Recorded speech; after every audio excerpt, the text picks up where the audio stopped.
Oh, I don't know. It's that glass house thing, being a parent.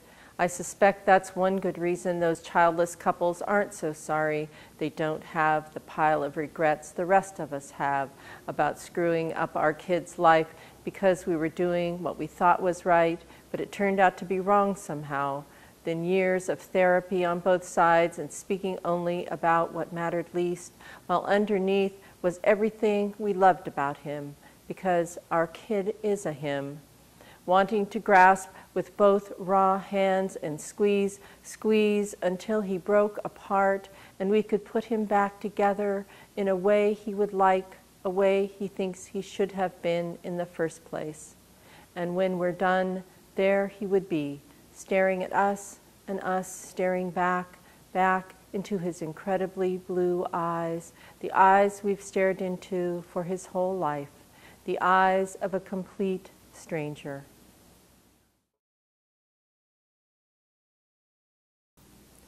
Wallpaper with your debts, the mortgage, dentist, water, electric, clothes you bought on credit, the accruing interest.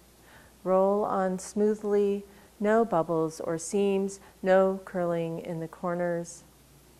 Install 1,000 windows, double-paned, frosted, latched from the inside. Hang curtains one on top of the other, until you can't hear the rain, until the sun is lost. A floor of sanded ash, planks laid tongue and groove, nails you've driven yourself, metal into wood. There is no door. Take out your paintbrush, the color white, paint your arms, your legs, the ribs one by one.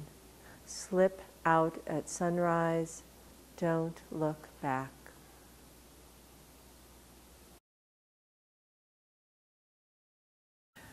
Jump, bump, run, gun the car, pound the ground, down, around, to the dog wash, the car wash, body shop, beauty shop, launders, grocers, get the boxes, bags, drag them out, load them in, back on out, peel out, watch out, the swerve, your nerve on reserve, the billboards, the hordes, the horns, scorn, burn on, take the turn, get on, get home, to the burb, the curb, the lawn, the lock, front door, wood floor, your room, your spoon, warm roll, blue bowl, get full, then the couch, the slouch, sprawl, let down, get found, say ah, say God, thank God, say thank God.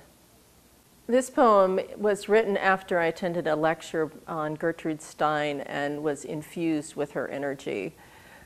It's called After Rain. I am waiting for the locksmith, waiting for the locksmith in the sun, waiting with my thirst for the locksmith in the sun, who was to be here at 11, waiting for the locksmith in the sun. I am waiting with my thirst for the locksmith.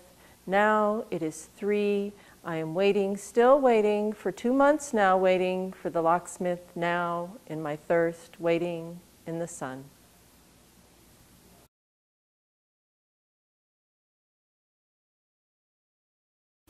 The gritty metallic odor, acid sweat of adolescent bodies not thoroughly washed, 3-in-1 oil, chocolate bars and orange sodas, the only air whooshed in when steel-handled doors swing open to the November night. Clumps of hand-holding girls, boys shoving, thumping, the pocked concrete walls painted cow brown to the waist, sour milk tan to the ceiling, slamming of steel wheels on concrete, the screams and whoops, pulse of the jukebox, a fishbowl, swirling churn of knees and elbows, blur and thrusting motion, round and round and round, and there I am, bent over my laces, their cotton smoothness, the twirled and sealed end, wrapping right, then left, then right, back and forth, pulling tight and sure up the ankle, the white boot and my white face nearly touching. To the left, a nauseous cacophony circling on a lake of murderous concrete, and I am giggling with the girls, avoiding the boys, holding down vomit, holding down the faded picture of me in my pea coat and poodle skirt, splayed like a yearling on a frozen pond, Bobby Darin rocking Mac the knife. My legs skitter out onto the floor, left foot veering south, right foot scrambling for any kind of grip. The fall is not as I imagined. It's like snow, like nurses padding on white soles, the muffle of canned laughter, like slow dancing, until the music stops, until I pitch and sway into the slap of night air, the salted smear of my palm on the gray and closing door.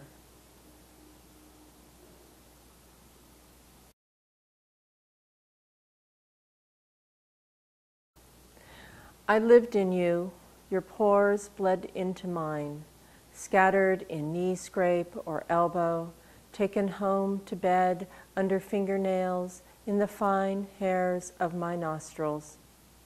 It was the way you took to the wind, your smell when rain hit you, like everything living and everything dead.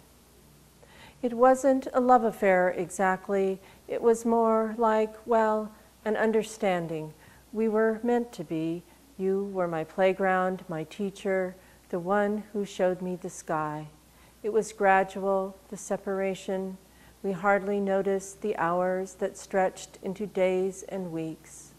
It wasn't that I planned to turn away from you, it's just that I fell for shampoo, foam in my hair, for clean sheets, smooth marble countertops, the sheen of a floor after waxing.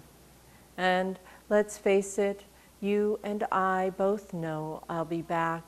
It's not forever this. I've even begun to dream of lying again in your salty, unflinching embrace, a holding I suspect neither one of us will surrender again.